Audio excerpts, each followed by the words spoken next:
Ustedes saben que los creyentes miramos o vemos el mundo de una manera muy distinta y de una manera muy diferente. Mientras que aquellos que no conocen a Dios tienen una cosmovisión, y la palabra cosmovisión, por si acaso usted no sabe lo que quiere decir, es la visión del cosmos o la visión del mundo, o sea, cómo usted interpreta el mundo que les rodea. Mientras que aquellos que no conocen a Dios tienen una cosmovisión que es ajena a las verdades divinas, o sea, que ellos no ven el mundo de la manera en que Dios lo ve, a través del filtro del conocimiento divino. Nosotros, los que hemos creído en Jesús, los que tenemos la palabra de Dios que ha sido revelada a nosotros, ¿verdad?, en las páginas de la Escritura, nosotros vemos el mundo desde el punto de vista divino. Lo vemos de muy diferente. Interpretamos las cosas que nos rodean totalmente opuesto a como el mundo secular lo interpreta. Esto se aplica a casi todas las áreas de la ciencia y toda el área del entendimiento de cómo el universo opera. Miren, dame un ejemplo rápido.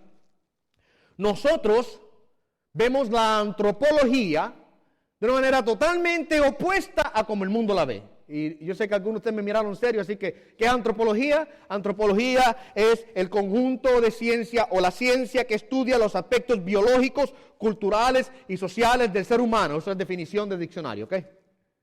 La antropología es el conjunto de ciencias o ciencia que estudia los asuntos o aspectos biológicos, culturales y sociales del ser humano. ¿Qué quiere decir eso? La antropología es la ciencia que estudia al hombre. ¿Ok? Viene de la palabra antropos del griego, antropo que quiere decir hombre, y todo lo que termina en logía del griego quiere decir ciencia o estudio. ¿Ok? Estudio del hombre. En el mundo secular, por ejemplo, la ciencia secular examina al hombre y los aspectos biológicos, culturales y sociales del hombre de una manera totalmente diferente a como nosotros la entendemos. Por ejemplo, nosotros no creemos que el hombre es un resultado de un proceso evolutivo de miles de millones de años que lo trajo hasta aquí. Nosotros no creemos tal cosa. La ciencia secular, la antropología secular, dice el hombre llegó aquí porque pasó por un proceso evolucionario que lo trajo hasta aquí. Deben ponérselo en palabras más sencillas. La ciencia secular dice que el mono es primo suyo. De la ciencia secular, la antropología secular enseña que a través de ese proceso evolutivo de un animal a otro, eventualmente nuestros primos más cercanos son los monos. ¿Ya? De ahí salimos nosotros. Pero nosotros no entendemos eso de esa manera. La antropología bíblica enseña que el hombre fue creado por Dios. ¿Ve la diferencia? No evolucionó para llegar a donde está. El hombre fue creado por Dios a través de un proceso específico. No es que Dios usó la evolución, no es que Dios hizo que los animales se transformaran unos a otros y eventualmente apareció el hombre. La Biblia dice que Dios tomó al hombre y lo formó del polvo de la tierra y sopló en él aliento de vida y fue el hombre un ser viviente. ¿Ya? Ahí está. Y creó a la mujer de la costilla del hombre. Esa es la instrucción bíblica. Nosotros entendemos, mi amado hermano, un entendimiento totalmente diferente de cómo el hombre fue creado.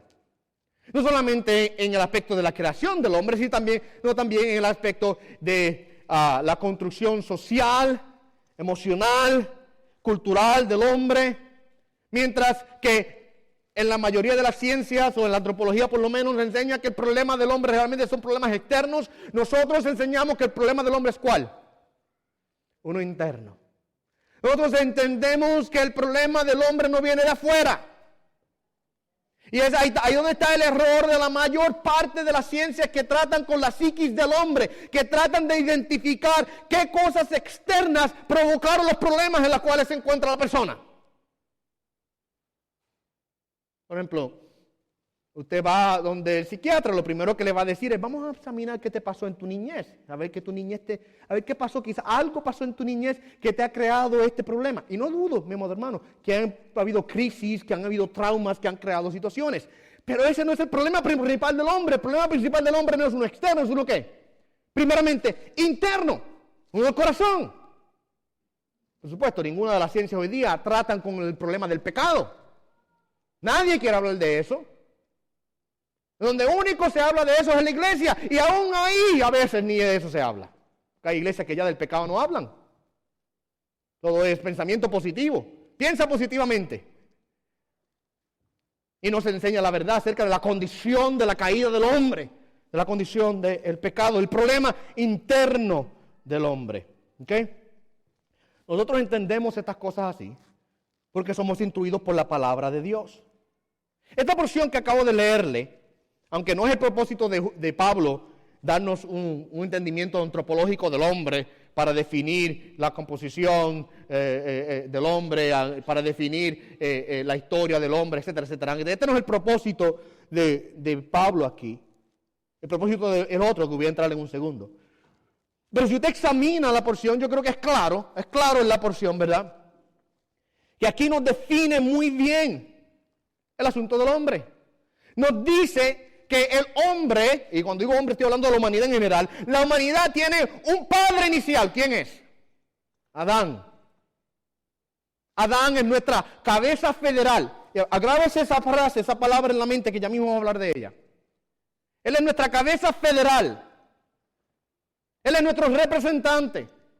No estamos hablando de que hubo allá algún mono que se bajó de un árbol y que eventualmente cambió y se hizo hombre. No, estamos hablando de que hay un hombre histórico, una figura histórica, un hombre que existió, que Dios creó, que es, por así decirlo, el comienzo de toda la humanidad, junto, por supuesto, con su esposa Eva. Así que Pablo nos define aquí el inicio del hombre, de la humanidad. Y no solamente nos define aquí el inicio de la humanidad, nos define también el problema que la humanidad tiene. El problema más grande de la humanidad no es los cambios climatológicos, no es la hambruna, no es la pobreza. No, mi hermano, no, ni cuántas otras cosas podemos enganchar en esa lista. El problema de la humanidad no son esas cosas. El problema de la humanidad es que está dominada por el reino de muerte que entró a este mundo por el pecado. Y ahí está el problema. Y está bien definido en la porción que acabamos de leer. Usted vio como dice que por el pecado de uno entró la muerte a todos. ¿Ve?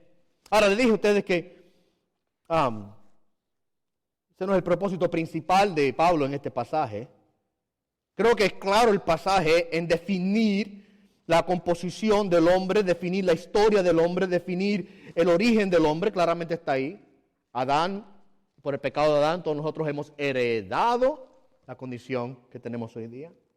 Ahora, el propósito del pasaje es el siguiente. Si usted se dio cuenta cuando leí la introducción, leí el pasaje completo, hay tres términos o tres frases que se repiten varias veces. Está la frase un hombre, uno o un hombre, ¿verdad? A través de uno. Y luego se contrapone con los muchos. El uno y los muchos. Se repite eso 11 veces en esta porción. El uno o el un hombre y los muchos. Otra cosa que se repite es la frase o la palabra reinó, o reinará. Reinará. 5 veces se repite. Y luego la última, la tercera, es mucho más. Mucho más. Se repite 5 veces también. Podemos decir entonces que el propósito de Pablo en esta porción es demostrar, mire esto, cómo a través del uno los muchos son afectados. ¿Ok? Ese es el propósito del pasaje. Cómo a través del uno los muchos son afectados. Cómo por uno los muchos están bajo el reino de ese uno. Cómo es que por el un hombre Adán, todos los que vienen tras de él están bajo el reino de la muerte. Y cómo es que por el un hombre Jesucristo, los que están en él están bajo el reino de vida. ¿Ve? Y no solo eso, sino también Pablo nos da la frase y mucho más. Y mucho más. Porque el reino de vida es mucho más grande que el reino de muerte. Así que el propósito del pasaje una vez más es cómo es que por la acción de uno, la obra de uno, los muchos son afectados. Y cómo es que los que están en la acción del un hombre Cristo son mucho más bendecidos. Mucha más gracia, mucha más bendición existe en el reino de la vida, en Cristo Jesús, que en el reino de la muerte, en Adán. Por eso el título del sermón esta mañana, Adán, el reino de muerte, y el título de la semana que viene es Cristo y el reino de vida.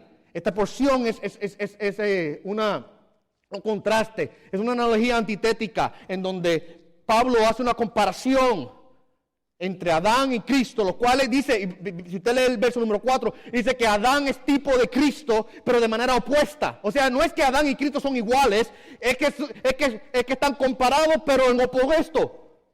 En Adán todos mueren, en Cristo viven. Nota cómo es una contraposición, ¿verdad?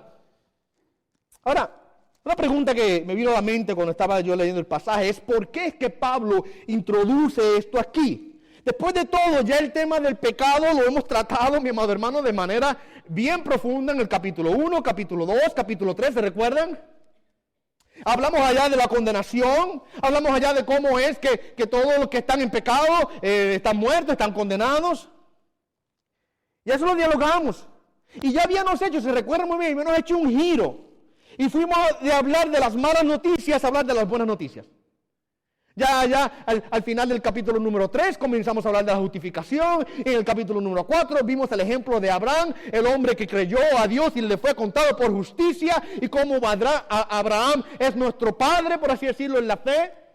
Al principio del capítulo 5, fue la semana pasada y la semana antepasada, vimos los resultados de la justificación y cómo es que ahora tenemos paz con Dios y cómo es que ahora tenemos todas estas ricas bendiciones en Cristo, etcétera, etcétera. Y de repente usted llega al capítulo 5, verso 12, y como que Pablo hace un giro hacia atrás. Y comienza una vez más a hablar del pecado, empieza a hablar de la muerte. Yo me pregunté, ¿pero por qué? Parecía como que está un poco fuera de lugar. Pero cuando consideramos el estilo de Pablo de escribir, y consideramos los argumentos que él va llevando y el contexto, literalmente cae precisamente aquí, es donde tenía que ir esta porción. ¿Okay? ¿Por qué? Porque él ya ha hablado acerca de que Jesús y la fe en Jesús nos justifica. Y Pablo tiene un modo de escribir en el cual él prevé, él anticipa los contraargumentos que se levantarán en contra de lo que él está diciendo, y él presenta la respuesta a tal contraargumento. ¿Okay? Y yo estoy seguro que en su mente estaba de que después de haber hablado de que a través de la fe en el un hombre Jesús podemos ser todos justificados delante de Dios, alguien iba a preguntar, pero ¿cómo es posible? ¿Cómo es posible que tú digas, Pablo, que a través de la fe en un hombre puedan los muchos ser justificados? Y ahí viene el contraargumento. Explícame cómo es posible que un solo hombre pueda justificar a millares y millares y millares de personas. Diríamos quizás diríamos que un hombre pueda justificar a otro hombre, pero que un hombre pueda justificar a miles y miles y miles y miles de personas, eso como que no me hace mucho sentido. Pablo ve ese argumento y lo contesta aquí porque una vez más, ya habiendo hablado acerca de que Jesús es el un hombre que a través de la fe en él somos justificados, él ve a alguien tratará de contrarrestar este argumento haciendo la pregunta, ¿cómo es eso posible? Y entonces, haciendo eso, Pablo aquí contestando ese argumento, Pablo aquí nos introduce a lo que en términos formales o teológicos se conoce como federalismo. Lo dije ahorita, que Adán en nuestra cabeza federal. Y le dije, grábese esa palabra en su mente porque ahorita vamos a examinar. ¿Qué quiere decir eso de que Adán es nuestra cabeza federal? ¿O qué quiere decir este término federalismo? Federalismo, ¿qué quiere decir eso? Pablo lo que está enseñando aquí es que Dios, o delante de Dios, o Dios ve a toda la raza humana bajo un sistema, una representación total, bajo una cabeza, bajo una persona. El sistema es conocido además federalismo. En pocas palabras, El federalismo tiene que ver con la representación, con una persona actuando en nombre de otra. O un grupo de personas, debo decir, siendo representados en una persona específica. ¿Okay? Mire, nosotros podemos usar el eje para explicárselo de una manera que sea tangible a ustedes. Nosotros podemos ver eso en el sistema de gobierno que nosotros tenemos en esta nación, por ejemplo. Usted sabe muy bien que nosotros somos Estados Unidos de América, ¿verdad? Y la razón por la cual se llama Estados Unidos es porque somos 50 estados independientes, los cuales nos hemos unido bajo un gobierno, ¿cómo le llamamos al gobierno de arriba? Federal. El gobierno federal le llamamos. ¿Por qué le llamamos el gobierno federal? Porque es el gobierno que es la cabeza de un sistema en donde todos los Estados Unidos son representados bajo un gobierno.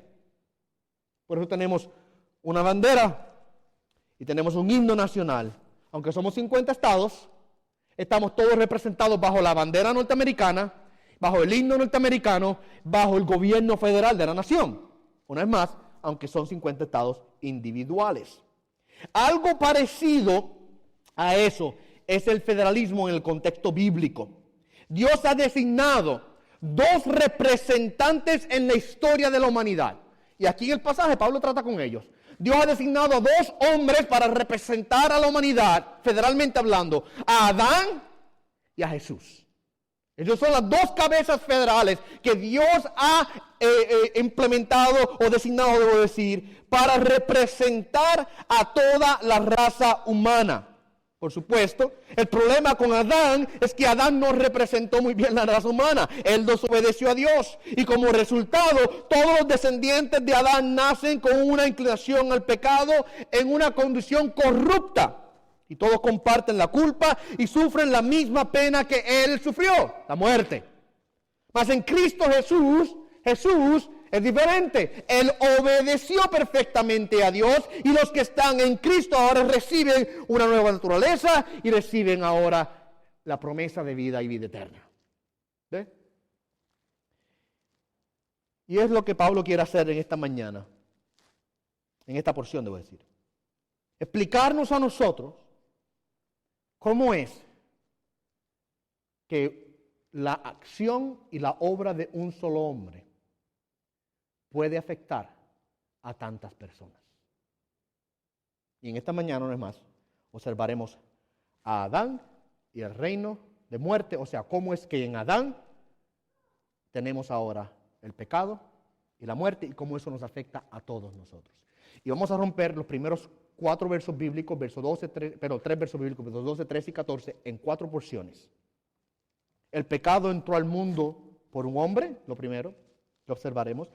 La muerte entró al mundo por el pecado, lo segundo. La muerte alcanzó a todos porque todos pecaron, lo tercero. Y la cuarta es la muerte reina aun cuando no hay ley explícita. Y observaremos uno por uno. Primeramente, vamos a ver esto. El pecado entró al mundo por un hombre. Es importante notar, si usted ve el texto ahí, en el verso 12, que Pablo no dice que el pecado se originó con Adán, sino que a través de Adán entró el pecado al mundo.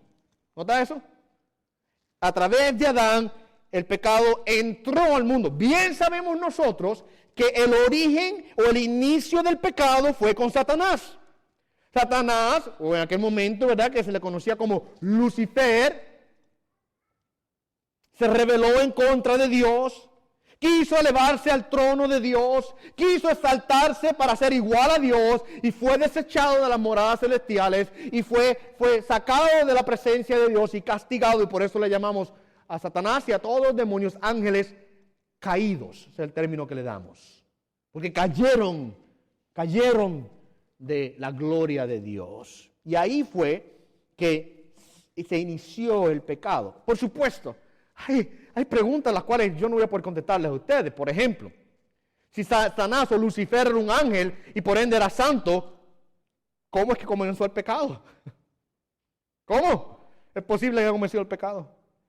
¿O por qué? Si Dios lo hizo santo, ¿por qué o cómo comenzó el pecado? Miren, son preguntas que todos nosotros nos hacemos. Y yo conozco personas que me las hacen de vez en cuando. Y la respuesta es que aquí y ahora no tenemos respuesta. ¿Ok? No es que no tengas respuesta a la pregunta.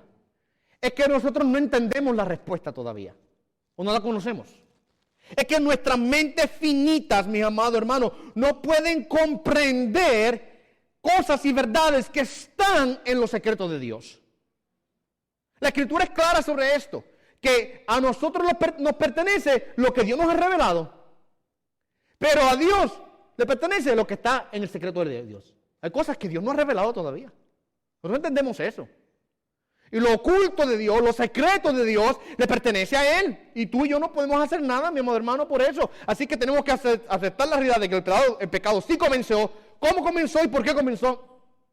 ¿Cómo es posible que Satanás haya pecado siendo un ángel?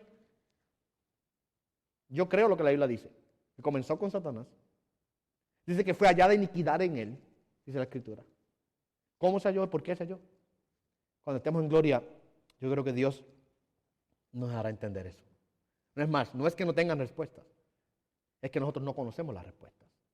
Pero Dios en su soberanía conoce las respuestas. Ahora, repasemos rápidamente el pecado de Adán para observar algo rápido.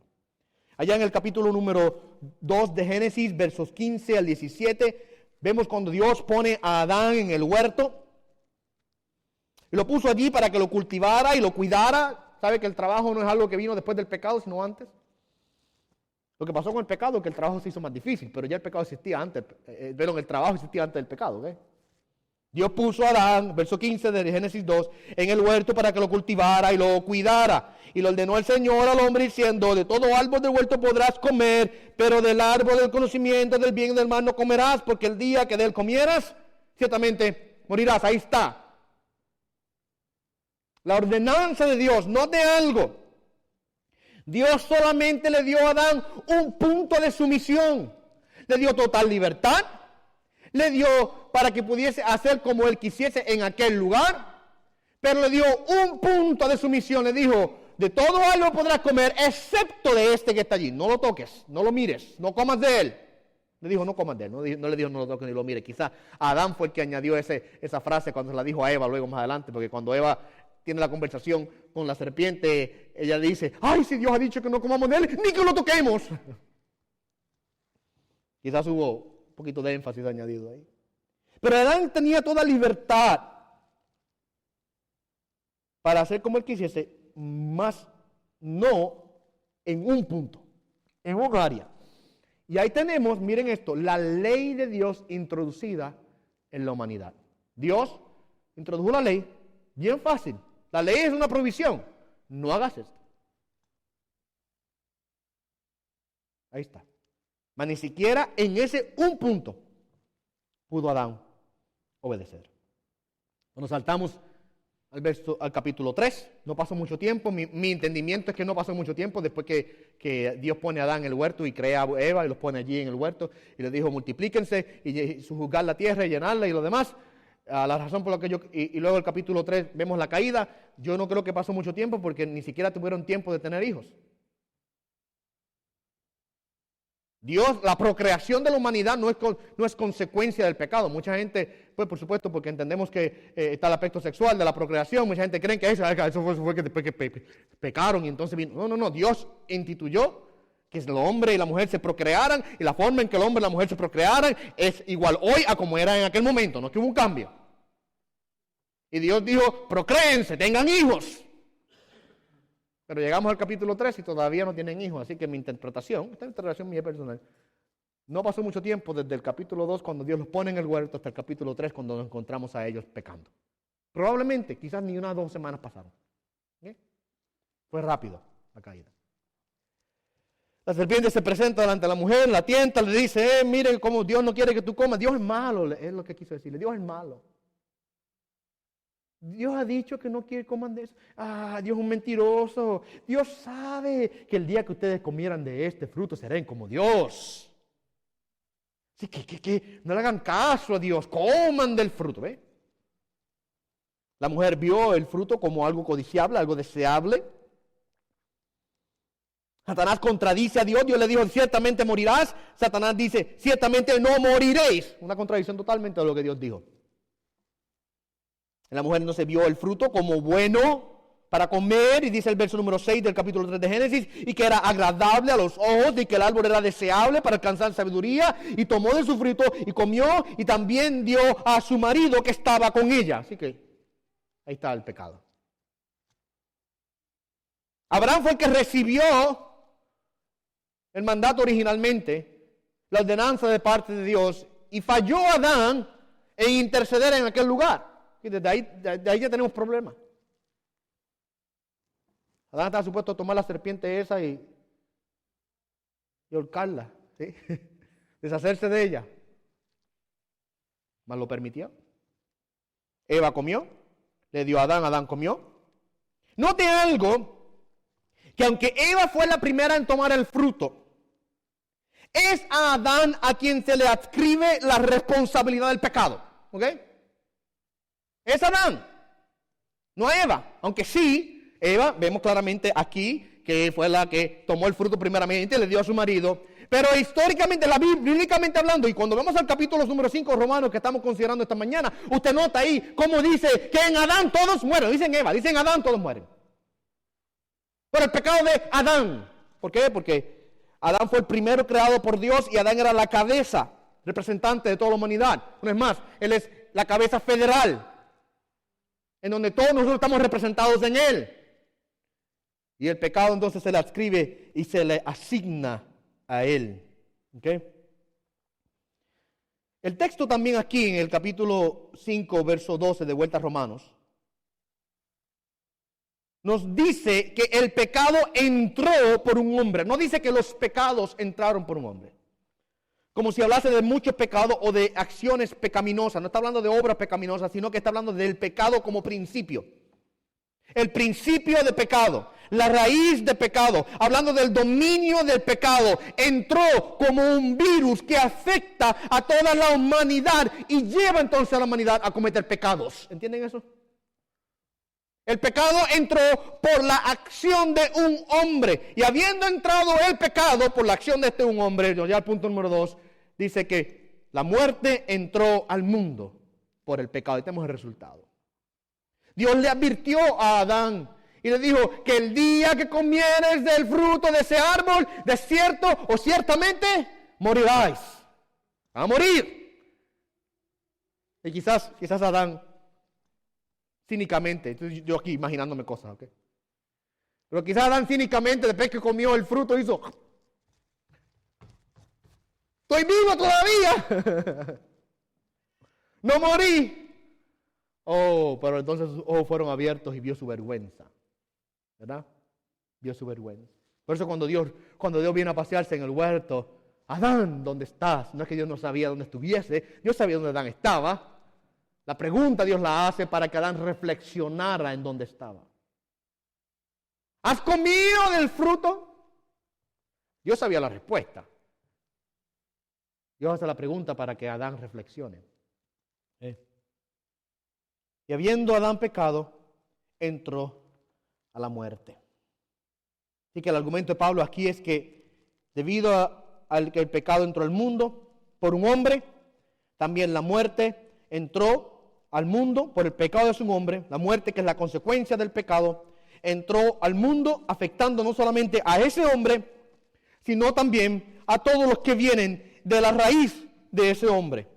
Notemos algo importante, que la muerte no fue o no era parte del diseño original de Dios a la humanidad. Dios no creó al hombre para ser mortal. Dios sí advirtió al hombre que si comiera o si comiese de aquel fruto moriría. O sea, que la muerte sería la consecuencia de la desobediencia, pero no era parte del diseño original. Así que Dios creó al hombre no para que muriese. Sí le advirtió que moriría, pero el diseño original no incluía la muerte, sino que el hombre viviría para siempre.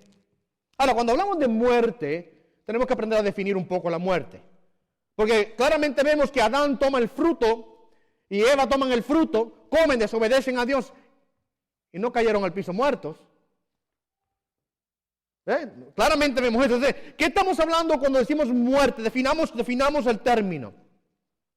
Podemos decir que la muerte es separación. Separación. Y podemos hablar de 3 tipos de separación o 3 tipos de muerte. La muerte espiritual, que es separación de Dios. El hombre perdió la comunión que disfrutaba con Dios en el principio. Por causa del pecado, el hombre pierde la habilidad y capacidad de ahora tener una comunión con Dios. Mira lo que dice el verso 8 de Génesis 3.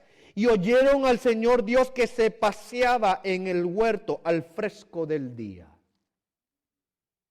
Yo creo, había allí en el principio una manifestación de la presencia de Dios extremadamente especial, mis amados hermanos. En donde Adán y su esposa Eva tenían comunión con Dios, porque el verso 8 dice que Dios se paseaba en el huerto al fresco del día. No sabemos una vez más cuánto tiempo pasó desde que Dios pone a Adán en el huerto hasta que Adán peca. No sabemos. Mi interpretación es que fue poco. Pero en ese poco tiempo que pudo haber transcurrido, yo creo que Adán tenía diálogos cara a cara con Dios de manera regular. Lo vemos así porque en el capítulo número 2, después que Dios crea a Adán, dice que Dios trajo delante de Adán a todos los animales que Dios había creado para que Adán le diera nombre. Mire eso. Y Adán le dio nombre a todos los animales. ¿Qué capacidad de inteligencia tenía ese hombre en aquel instante? Acuérdense que él no tenía la consecuencia que nosotros tenemos hoy día del pecado. Que nuestros cuerpos han ido deteriorando y nuestros cerebros, las neuronas se van quemando con el tiempo y por eso se nos olvidan las cosas. Él no es un hombre imperfecto, con el uso total de sus capacidades. Y Dios le trae a Adán, a los animales, aquí están, nómbralos. Pero no de eso. Dios es que dice la Escritura, le trae a Adán los animales para que los nombre. Así que había como que una conversación, había una comunión de parte de Adán y Dios como socios, hablando y dialogando. Y Dios se paseaba en el huerto hasta el día en que el pecado entró en la humanidad, porque entonces en ese día, en vez de ellos venir a Dios cuando Dios aparece, ¿qué hacen ellos? Se esconden. Se esconden de la presencia del Señor. Mira lo que dice el verso 8 una vez más. Y el hombre y la mujer se escondieron de la presencia del Señor Dios entre los árboles del huerto. Escucharon que Dios venía. Sabían que era Dios porque habían experimentado esa manifestación de la gloria de Dios, de la presencia de Dios anteriormente. Yo creo que ellos sabían, Dios viene por ahí. Y una vez ellos ven que Dios llega, ¿qué hacen? Se esconden. Y ahí tenemos, por así decirlo, la primera muerte, la espiritual, que es separación con Dios o de Dios. Es la pérdida de la comunión que el hombre disfrutaba con el Dios que lo creó. Para acentuar esa separación, si usted continúa leyendo el capítulo 3 de Génesis y llega al verso número 23 y verso 24, usted va a ver allí que dice que Dios sacó o echó del huerto al hombre y a su mujer. Lo sacó a la tierra para que la cultivara, para que fuera allá y trabajase y con el sol de su frente, ¿verdad? Lo expulsó. Y puso querubines y una espada encendida que giraba en todos lados para bloquear o guardar el camino al árbol de la vida. ¿Usted ve la muerte espiritual ahí? Separación. Dios bloqueó. Dios ahora cancela la conexión que existía. Ya no tienes comunión. Ya no tienes entrada. No puedes venir. Estás fuera. Muerte espiritual. Por supuesto, aunque Adán en aquel momento no murió físicamente, la segunda muerte es la física. Muerte física. Y podemos definir la muerte física como separación de los demás humanos, de los demás seres nuestros, ¿verdad? Cuando alguien se nos muere, se nos va. Se nos va. No murió en aquel instante en que desobedeció, pero en aquel instante fue sujetado a la muerte física y eventualmente la muerte tocó sus puertas. Si usted lee el capítulo 5 de Génesis, que es uno de esos capítulos que no nos gusta leer mucho porque son esos capítulos que dice, y este tuvo a este hijo y vivió tantos años, este tuvo a este hijo y vivió tantos años. Los capítulos genealógicos en la Biblia como que a veces nos aburren un poco.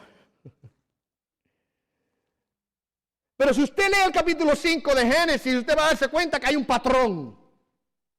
Comenzando con Adán. Mira el verso 5 de Adán. El total de los días que Adán vivió fue 930 años y murió. Y ese patrón se repite, verso 8. El total de los días de Set fueron 912 años y murió. Enos, 905 años, verso 11, y murió. Verso 17, hablando de Mahalael, de 895 años y murió. Verso 20, hablando de Jared, 960 años y murió. ¿Lo notas el patrón? El patrón solamente se rompe con Enoc. En el verso 23, verso 24 dice, y Enoc anduvo con Dios y desapareció porque Dios se lo llevó. Ahí se rompe el patrón solamente. De toda la lista de hombres, en el capítulo 5 de Génesis, todos se dicen, y vivió tantos años y murió. El verso 27 habla de Matusalén, 969 años y murió. Lamec, 670 años y murió.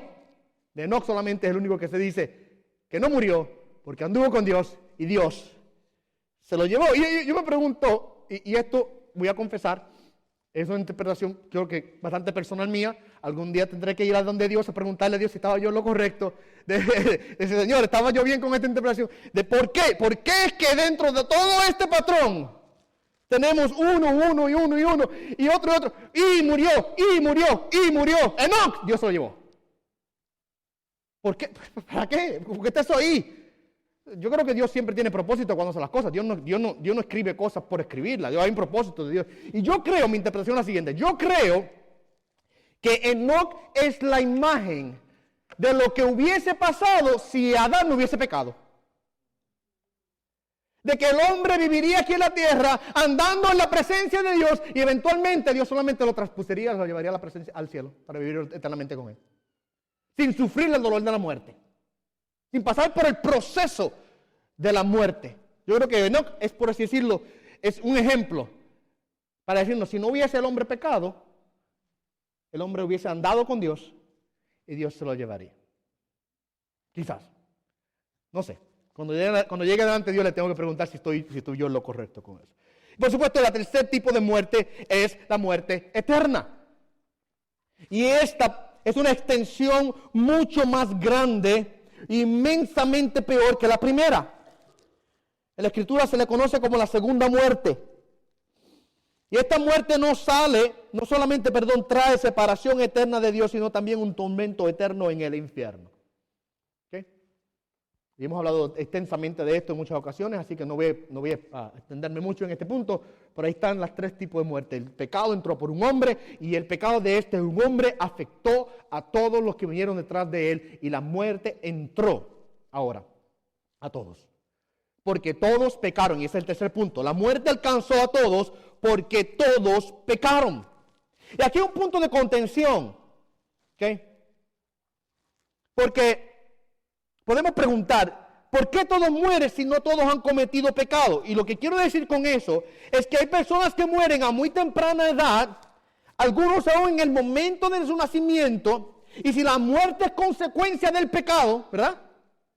El alma que pecare morirá. Si la muerte es consecuencia del pecado, ¿no debería la persona primeramente cometer un pecado antes de morir? Una pregunta justa, ¿verdad? ¿Y por qué hay gente o personas que mueren aún en el vientre de su madre? O al momento del nacimiento.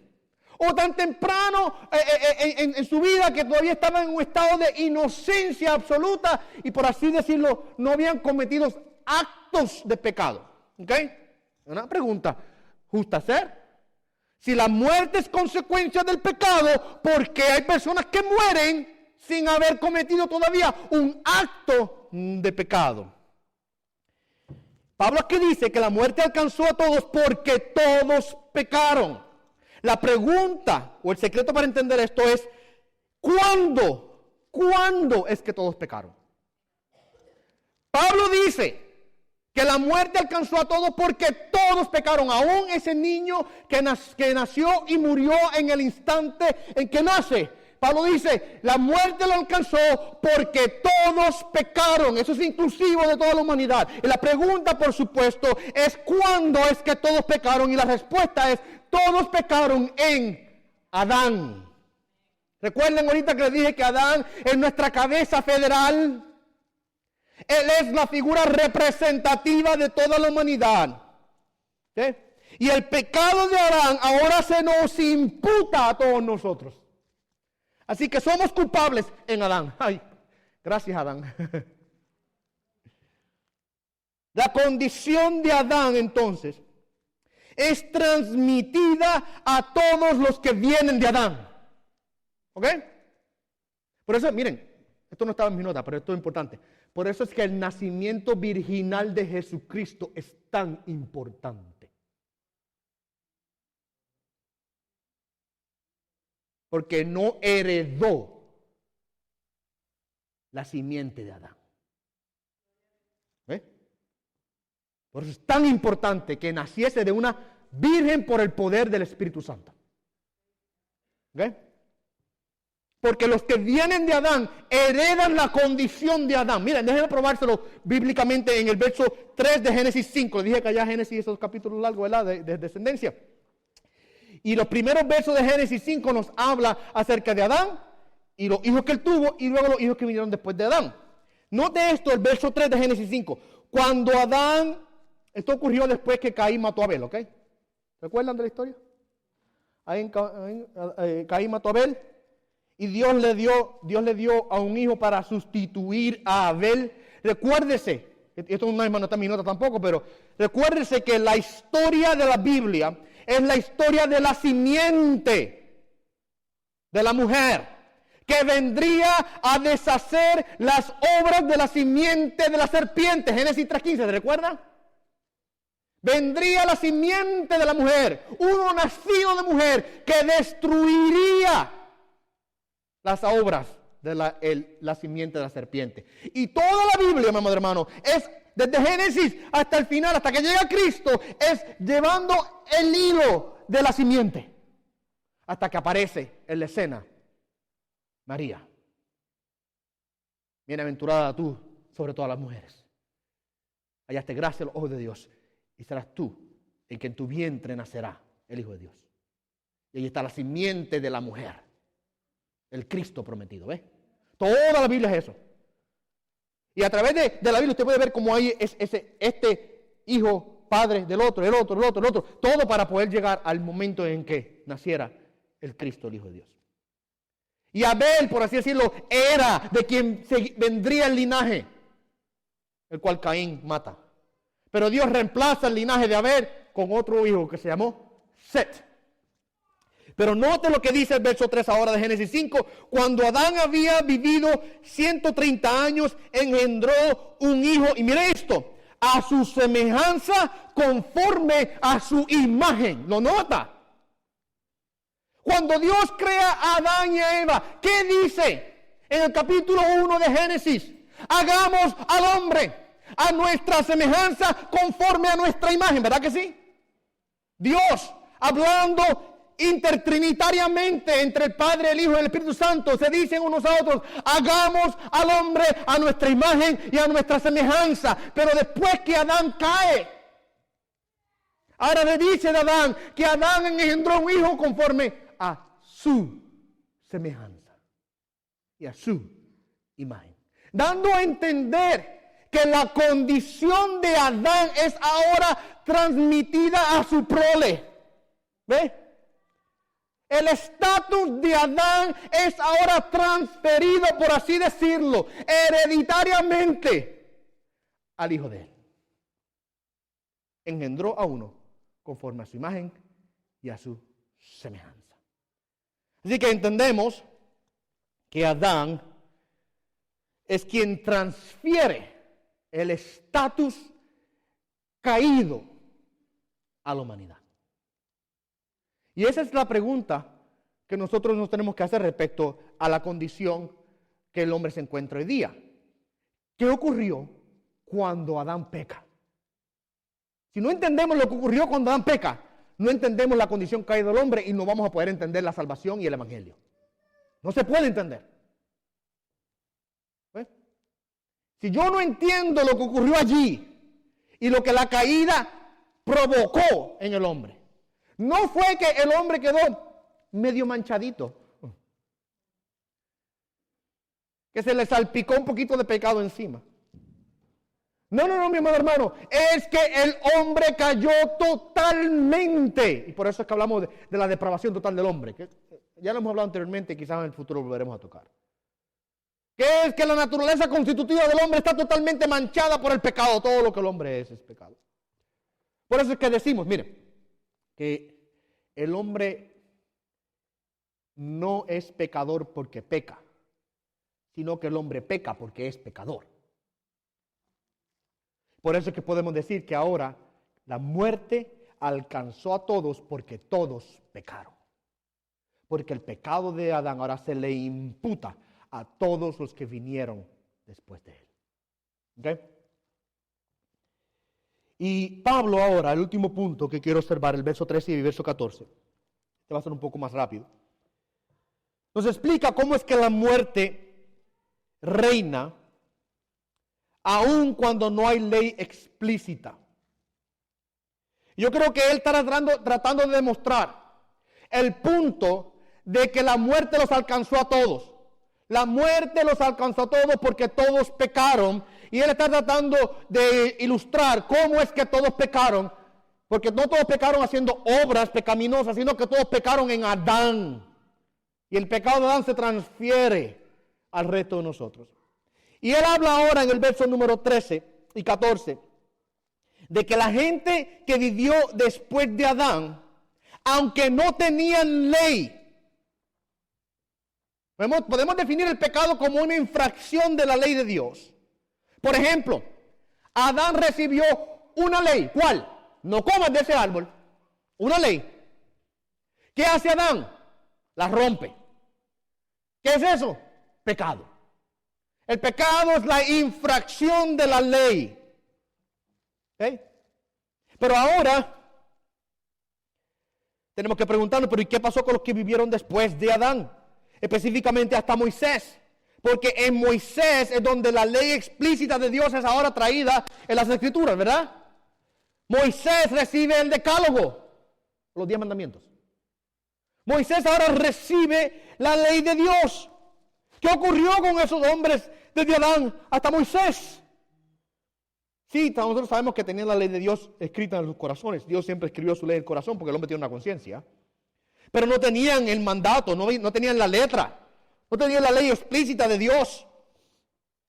Y el hecho de que la ley aún no se hubiera manifestado significaba que aunque ellos vivían entonces, no podían pecar de acuerdo a la imagen de la transgresión de Adán. ¿Qué quiere decir eso?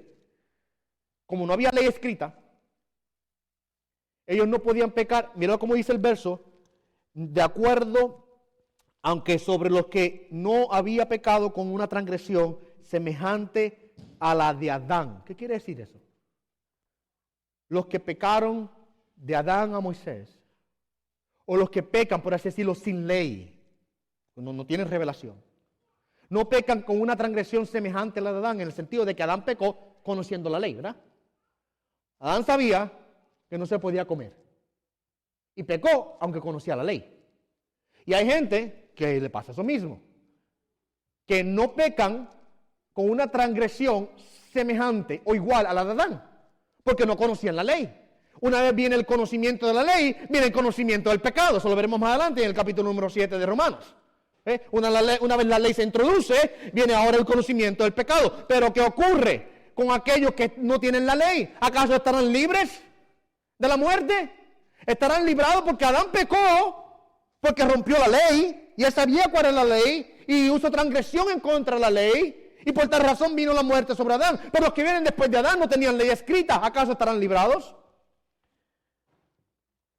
Pablo dice, pues antes que de la ley había pecado en el mundo, pero el pecado no se imputa donde no hay ley.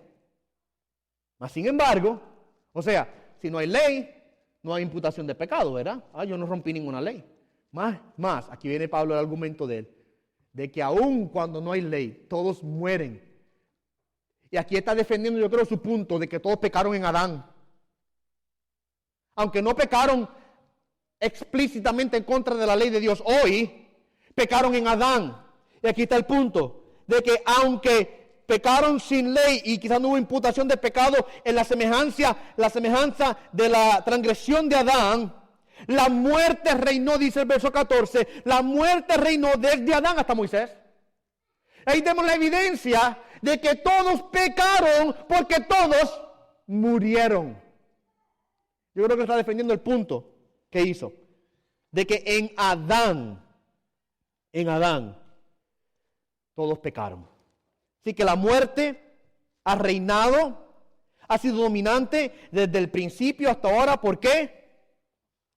Pues porque la gente que de la era anterior a la ley había pecado una vez más en Adán, debido a que él era el representante designado por Dios para toda la humanidad. Dios consideró el pecado de Adán como el pecado de todos aquellos que vinieron después de Adán, y le impuso la culpa y la pena que Adán incurrió sobre todos aquellos que vinieron después de él. Y por eso es que todos los que vivieron después de Adán murieron igual que Adán, porque el pecado de Adán se hizo el pecado de ellos. La confesión de fe de Westminster lo describe de esta manera: Eva y Adán, siendo la raíz de toda la humanidad, la culpa de este pecado fue imputada y la misma muerte en pecado y naturaleza corrupta transmitida a toda su posteridad. O sea que todos los que vinieron de Adán también han heredado la misma condición. Ahora, en el verso número 14, Pablo dice que Adán, era un tipo del que había de venir. ¿Y quién es el que había de venir? Bueno, ahí sabemos quién es el que había de venir. El que había de venir es Jesús. Y dice Pablo que Adán era un tipo del que había de venir. ¿Quiere decir esto que Adán y Jesús son iguales? Bueno, la respuesta es sí y no. Te dije ahorita, hace un rato, que la analogía aquí es antitética. O sea, que Adán es el tipo de Jesús, pero opuesto. ¿Ok? Opuesto. Pero eso lo veremos la próxima semana. ¿Cómo es que de la manera en que en Adán estamos todos representados para muerte, en Jesús ahora estamos representados para vida? Porque Adán es la cabeza federal del reino de muerte, pero Jesús es la cabeza federal del reino de vida. Amén. Demos gracias al Señor.